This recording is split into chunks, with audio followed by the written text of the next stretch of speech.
Seigneur des nantis, je le sens parfois tellement inadéquat pour une telle tâche.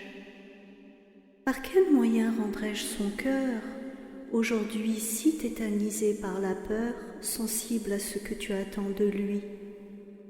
Irais-je parler au gueux et m'attendre à ce qu'il se calme et se soumette à la dictature de mon petit gremlin sans sucre?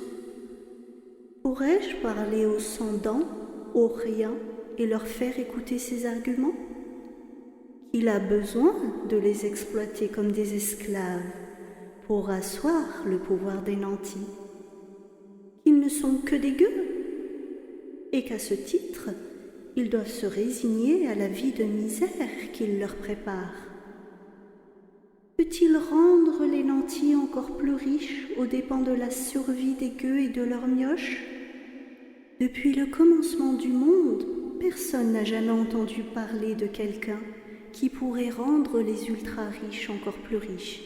Mais lui, Seigneur des nantis, il est sur la bonne voie. Il a su protéger les super-profits des nantis contre les LFI. Il a su maintenir les gueux dans la peur du lendemain grâce aux médias à ses ordres. Il a su installer les gueux dans la précarité énergétique pour permettre aux fournisseurs d'énergie de faire des bénéfices. Il a su maintenir les gueux dans la faim en permettant aux géants de la grande distribution des marges sans fin. Il a su établir un système répressif basé sur la violence pour annihiler toute velléité de démocratie descendant et leur couper l'envie de sortir manifester. Peux-tu, Seigneur des nantis, aider mon petit gremlin sans sucre à accentuer ses tendances capitalistes ultralibérales et sa violence sociale?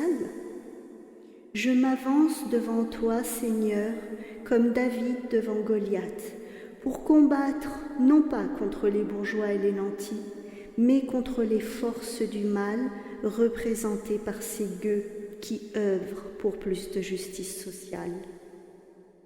Seigneur des nantis, choisis les paroles de mon petit piranha, choisis les mots qu'il prononcera, fais qu'il n'insulte pas, encore une fois, ces saletés de pouilleux de gueux, fais qu'il trouve de nouveaux mensonges McKinsey pour cacher ses réelles intentions, dictées par ceux qui l'obligent.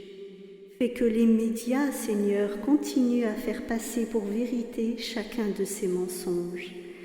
Fais que les confinements et les sanctions à la noix de son docteur S. Dilatation du fion ne soient pas perçus comme les causes réelles de la misère socio-économique actuelle. Choisis pour lui, Seigneur, tous les outils juridiques, constitutionnels et législatifs dont il se servira pour continuer à protéger ses amis les nantis et à exploiter les gueux pour l'éternité.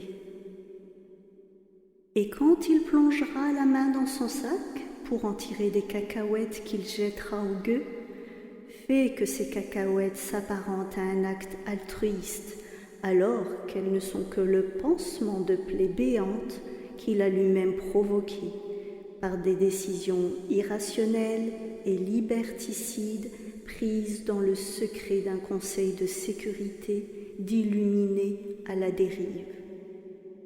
Force les gueux à s'agenouiller devant ton apôtre, défenseur et protecteur des nantis.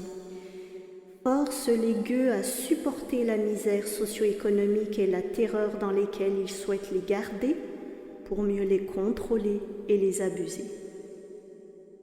Seigneur Dieu des nantis, viens à son aide. La colère des gueux gronde de plus en plus fort.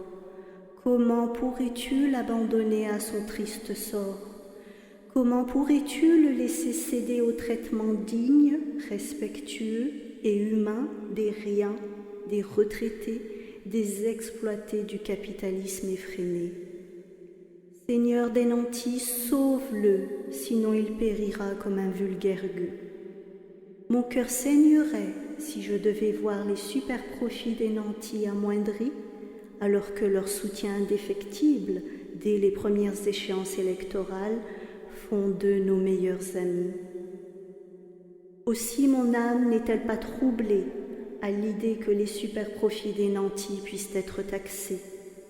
Oserais-tu m'infliger pareil camouflet? Seigneur, fais preuve de compassion, protège nos amis les nantis et laisse les gueux continuer à se débattre dans l'inflation. Amen.